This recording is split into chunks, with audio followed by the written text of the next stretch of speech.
Good morning, Sala. Kumusta, Sala? Okay ba? Malinaw? Malinaw. Okay. Kanina pa ako gising. Hindi lang ako nakapag-vlog agad pag gising ko. Kasi nga, naglaba ko agad. Nagsalang ako ng labahin ko. Pag may time, naglalaba ako. Pag may time pa na, may pasok kasi ako. Pasok ako ng 3 to 11. Ayan. Tapos na ang day off, tapos na ang maligayang araw. Kailangan ng back to reality. Ayan. Ayan. Nagluto ako ng part siya ng bone marrow. Ilalagay ko lang siya ng pechay. Ewan ko kung anong klaseng pechay ito. Yung maliliit, para siyang style Japanese na pechay. Pechay. Binili namin sa Bacalar's ka nung isang araw. Nung bumili kami ng bigas, sinabay na namin. May mga stock pa nga kami ritong gabi. Hindi ko alam kung anong gagawin dito. May mga stock pa kami dito. May repolyo pa rin, may carrots, ano pa ba? Meron pa kaming stock na pickles, hindi ko pa nakakain. Makain din kasi ako ng pickles. Paminsan-minsan, pag trip ko. Pero, ito pa yung tira ko sa, yung nag-burger ako. Minsan kasi gumagawa ako ng burger.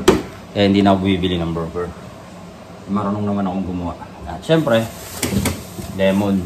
Yan. When lemon is life. Yan. Magle-lemon tayo. Ito nga pala, no? Kailangan ko pala mag-lemon. Natin mag-lemon.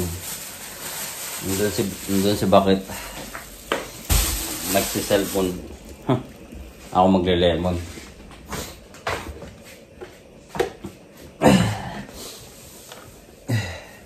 Nagtatanong sa akin dati sa Facebook ko, ano daw Facebook ko? Wala na yung Facebook ko. Meron man, walang mga ano yun, walang mga video, walang mga reels, pinagde-delete ko. As in, pinagde-delete ko lahat. Kaya ako dinelete. Kasi yung iba kong mga video dyan, mga nonsense. Hindi pong hindi kaaya-aya. Hindi, pinagde-delete ko lang. Pwede na yan. Kaya hindi na ako nag-upload ng video ko sa FB. Kahit sa reels ko, wala na. Kaya lumipat na ako dito sa YouTube. Kurakot kasi sa meta. Kaya lumipat na ako. Tapos muna tayo ng siyempre, hugasan natin to.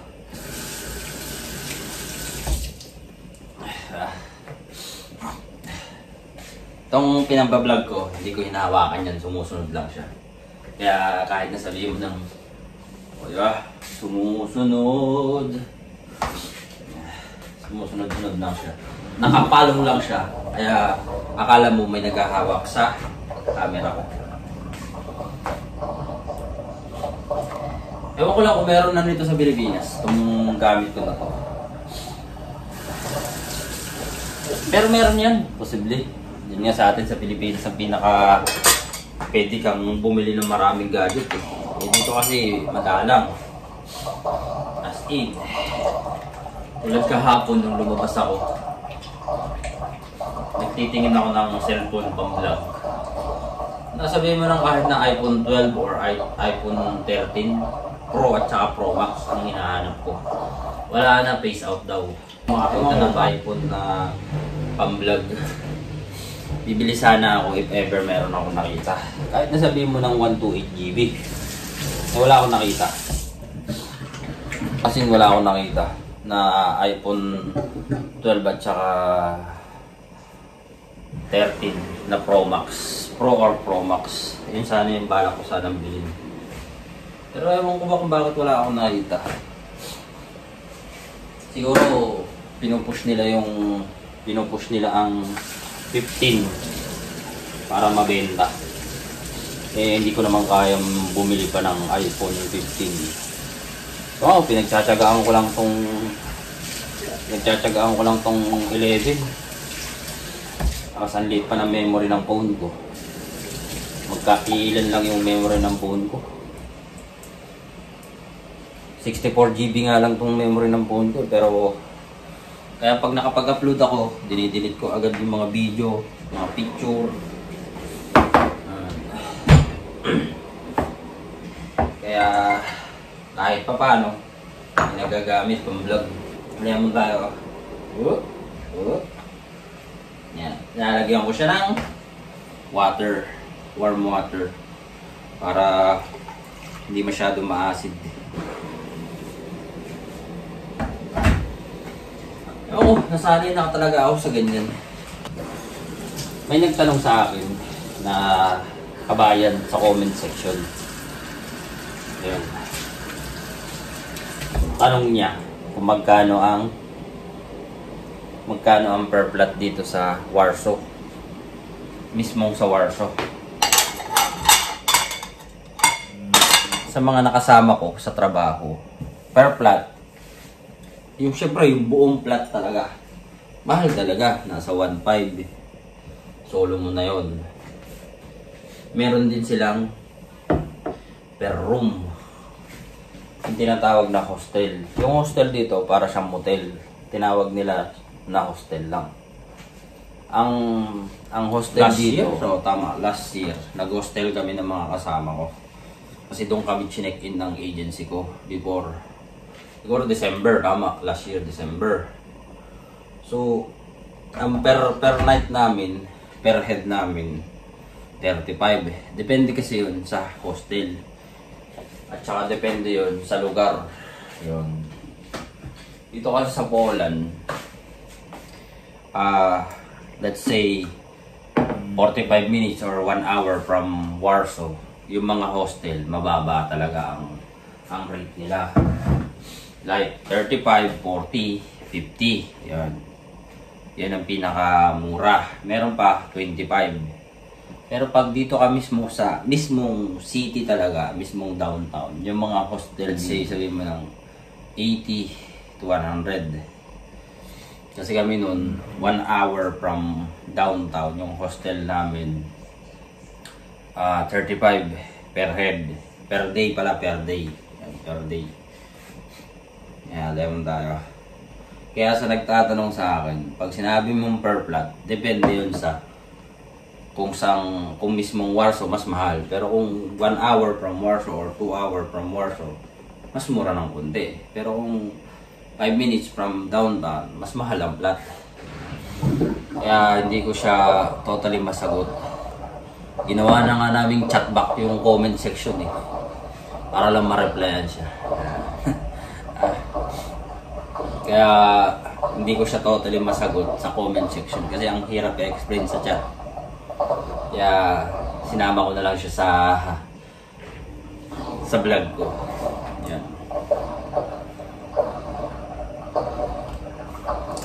Diba?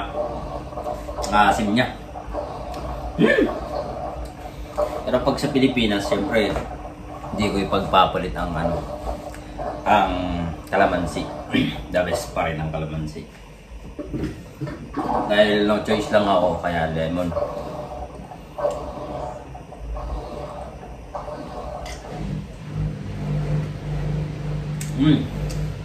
Seedless naman siya. All goods. Tapos may nagtanong pa sa akin sa chat box talaga yun, sa comment section. Tinatanong niya naman yung GXO warehouse daw siya ma-assign.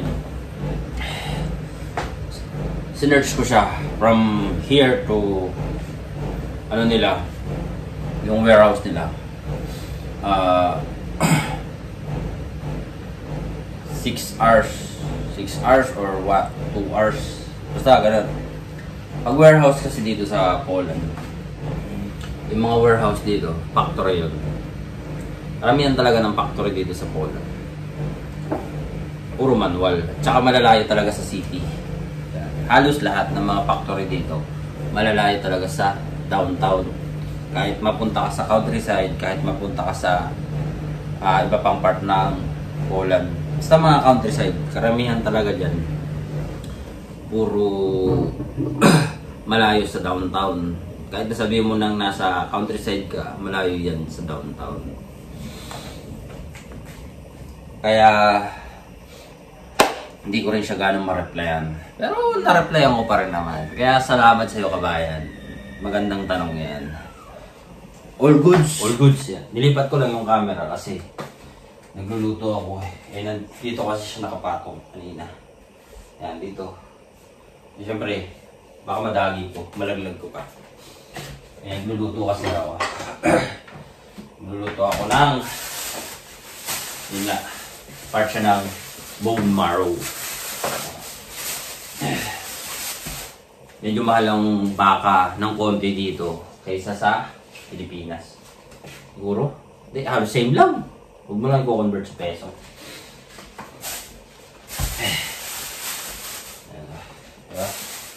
Hindi ko alam kung anong tawag sa pechay na to. Bokchoy? Bokchoy ba to? Wala na. Maliliit. Spin natin. Diba? Okay.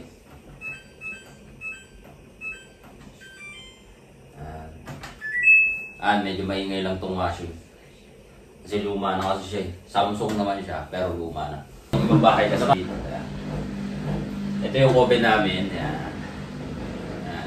Tapos dito na rin yung washing niya. Ganyan yung mga style ng bahay nito.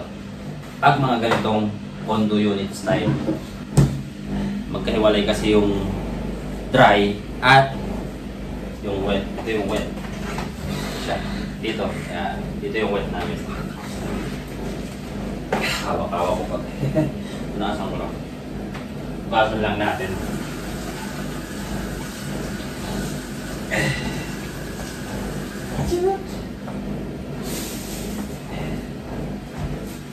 Ang dami na nga nagko-comment sa akin. Yung iba hindi ko na ma-replyan. Pero tinatry ko pa rin mag-reply. Para naman kahit pa ba ano, nare-replyan ko pa rin sila. At nasasagot ko yung mga tanong nyo. Tanong ng mga kabayan na gustong bumunta dito sa Poland.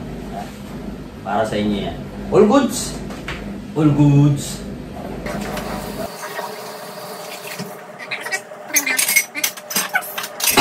Ito yung teknikan namin. No? Ayan. Diyan kami nagpapatuyo ng mga after hugasan. Ang ingay ng washing namin. Parang ingay niyan. Luma na kasi. Pero okay na rin, may nagagamit at may nagagamit pa rin. Kaysa wala. Mas mahirap mag-manual. All goods! All goods!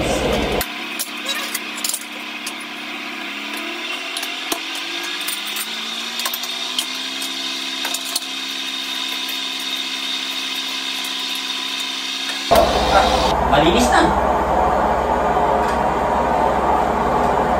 Yun nyo, kung gaano kaingay ang washing namin. Sobrang ingay, no?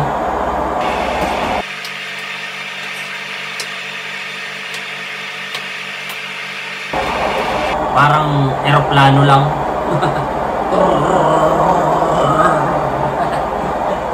Ingay eh! Ano? May nalaglag pa. Ingay kasi ng washing namin, no? Akala mo, eroplano. May, yung, alam mo yung may palanding na eroplano, yung engine ng eroplano. Mukha lang siyang bago kasi, pero luma na yan. Hindi ko alam siguro dahil marumi lang yung filter niya. Kaya siguro ganyan kaingay. Hindi ko rin naman alam kung paano linisan yung filter nito. Ingay eh, oh. Akala mo yung may pababang eroplano at saka yung palipad na eroplano. Arrival at saka departure. Ayan, tumigil na siya. 2 minutes na lang. Sasampay ko na siya. Yeah. Ano? Ito na. Ayan, hiniwa-hiwa ko na siya. Siyempre, hiniwa ko yung katawan at yung talbos niya. Ito muna ang una kong ilalagay. Kasi medyo matigas tong part na to, di ba? Kaya ito ang una kong nilalagay. Hinihiwa ko siya bago ko siya ilagay dun. Para ito ang unang lumambot. Nalinisan naman na siya. Sasaing muna tayo. Ang cute ng saingan ko. Yan, sa dati namin tong kasama. Iniwan niya lang. Rice cooker to. Yan, rice cooker siya na maliit. Yung tipong isang gatang lang. Pero depende sa takalan nyo ah.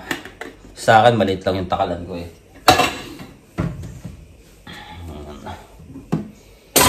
Natin to. Dito ako magsasaing ng ano, pambaon ko na rice. Ito yung baonan ko. My favorite baonan. Kailangan magbaon kasi sa hotel.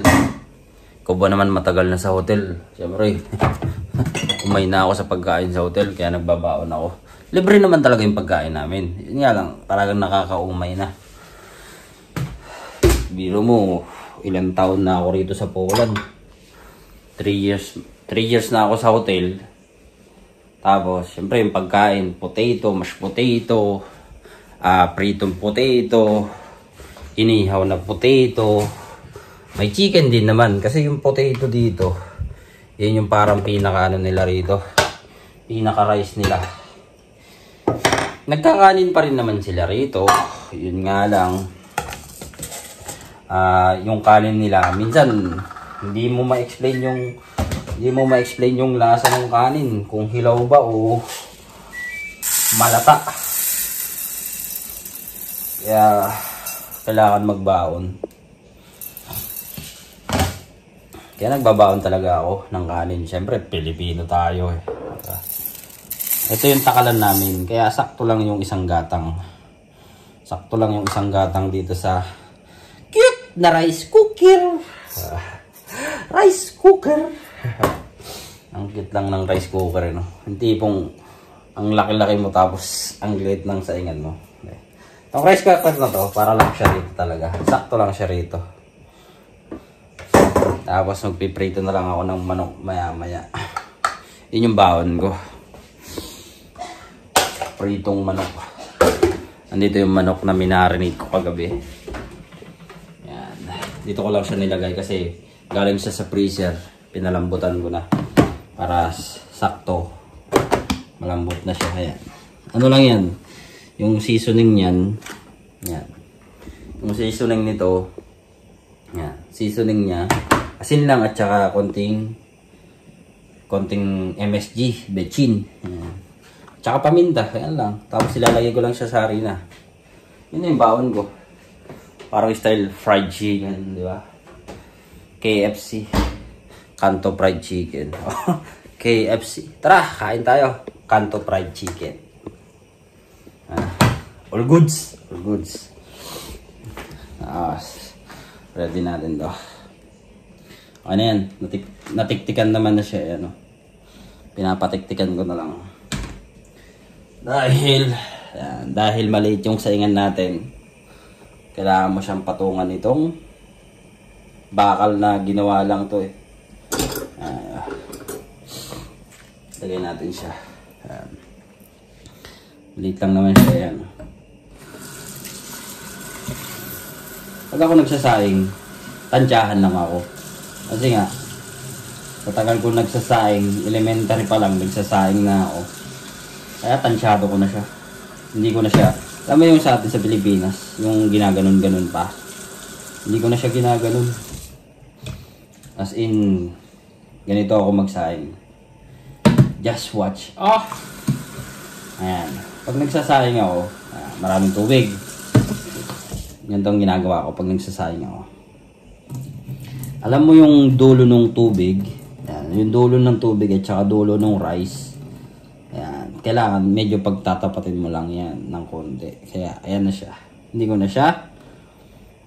siya sinusukat-sukat sa daliri, sa kamay. Yan. Yan na yung ano. Pero depende pa rin yung sa bigas. Pag malambot yung bigas mo, syempre, babaan mo lang yung tubig ng konti. Yan. Dahil medyo malambot tong bigas na to. Yan. Kaya pansin nyo yung tubig niya medyo konti lang. Tapos, okay na yan. Siyempre, isa pa. Ayan. Salang natin sa pinakamaliit. Tapos may inang apoy lang. Ang cute lang, no? Yung pinaggagamitan kasi nito, tinabi ko, mas gusto ko magsaing sa sa de-apoy kaysa sa de-electric, sa kuryente. Lagay mo na siya. O, diba? May ano siya. May pasadya. Tapos simbaon ko na lang mamaya. All goods. All goods. Mamaya na to. Balik muna natin siya rito. Kasi maaga pa naman eh. Mamaya ako na ipiprepare. Ang bilis ng oras oh. Kala mo 11 na. 11:05 pero 10:05 pa lang. Maaga pa naman. At meron pa kaming tirang paksiw dito. Ayan. Yun ang gandahan talaga rito sa ano no, sa paksiw. Yan yung paksiw na makaral ko nung nakaraan. Hanggang ngayon meron pa rin. Naubos na lang yung talong at saka yung okra niya. Siguro ilan ang araw na to? 3 days? Tugti 3 days na yan. Yan lang talaga ang kagandahan sa paksiw. Kahit anong klaseng isda pa yan. Kahit anong klaseng isda pa yan. Pag pinaksiw mo yan, umaabot siya 1 linggo. Basta medyo mas marami lang ng suka.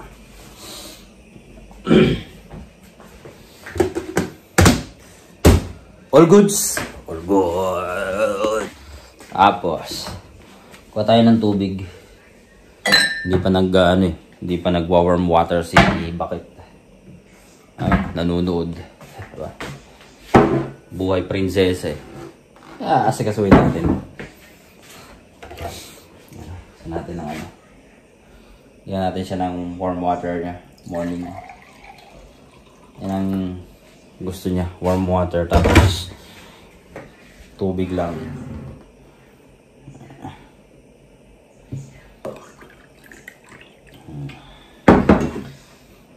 Hindi natin kay Bakit. Saan natin ilaw.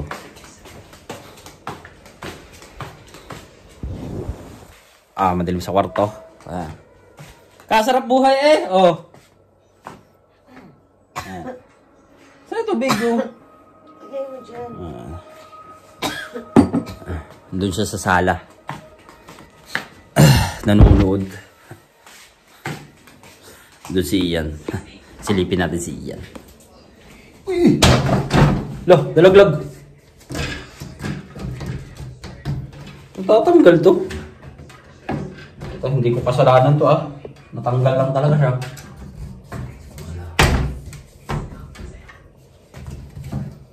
Okay lang yun. Bala ka ba? Tanggal. Si Ian. Ian! Sama natin sa mga. Busy si Ian. Ayan o, day off si Ian. Hey. Sama ko. Buti day off siya. Mamaya, labas ako. Busy lang konti. Kausap niya yung family niya sa Pilipinas. Salamat Ian. Okay. Salamat sa pag-join. Sama natin si Ian. Buti ngayon, naabutan ko si Ian na day off. Day off din siya kahapon eh. Lumabas nga lang ako kahapon. Kaya hindi ko siya naisama. Tsaka mahihain talaga yung si Ian. Ayaw niya masyadong nagpo-post. Hindi masyadong nagpo-post sa Facebook. All goods. Lapit na to. Lapit na yung maluto. Siyempre, batang 90s tayo. Alam niyo na kung anong sahog niyan. Pag ninilaga ako, mas gusto ko yung nilagang beef kaysa sa baboy. Ang sahog lang niyan, siyempre yung beef at sibuyas tsaka luya lang. Tapos konting asin at tsaka MSG. Ayan, ang sekreto, MSG lang. Batang 90s tayo eh. Betchin. Ayan, pinaganda mo pa MSG. Betchin! Buti nga may nabibiling MSG dito eh. Ito mo. Kunin natin tong MSG ko. Saan na yun? Ayan. Mo. Dinukot ko yan. MSG S-Life. Ayan o. MSG. Ayan. Kung nakikita nyo yung MSG dito, ganyan siya kamahal. Ayan o. 15 zloty. Pero marami na to. 400 grams na siya. Kaya, kasi talaga, di baling wala akong cubes. Tsaka, di baling akong mga seasoning na yan na cubes na yan. Basta may asin at tsaka MSG ako. Okay na ako. Kaya minsan, MSG at saka asin lang ako sa tagal kong nag-MSG, okay naman. All goods naman. Wala naman nangyayari sa akin, wala naman side effect. Natin itong stock na. Yan. May mga prutas pa kami rito. May saging. May orange pa naman. Pag nagugutom lang naman, kami dito, nagpipilter lang kami. Pwede naman mag-direct dito. Pwede ka naman mag-direct dito pag iinom ka. At ipipilter mo. Pero sa amin kasi, ako minsan nagda-direct na ako dito. Yung tubig kasi dito, tubig dito sa Poland, malinis naman talaga siya. Kasi nga, natural yung water nila rito. Pero syempre, pag hindi ka sanay at naninibago ka, kailangan bumili ng tubig. Yan. Ako, yan lang, filter lang. Yan, may filter kasi ito, yan, yung puti niya.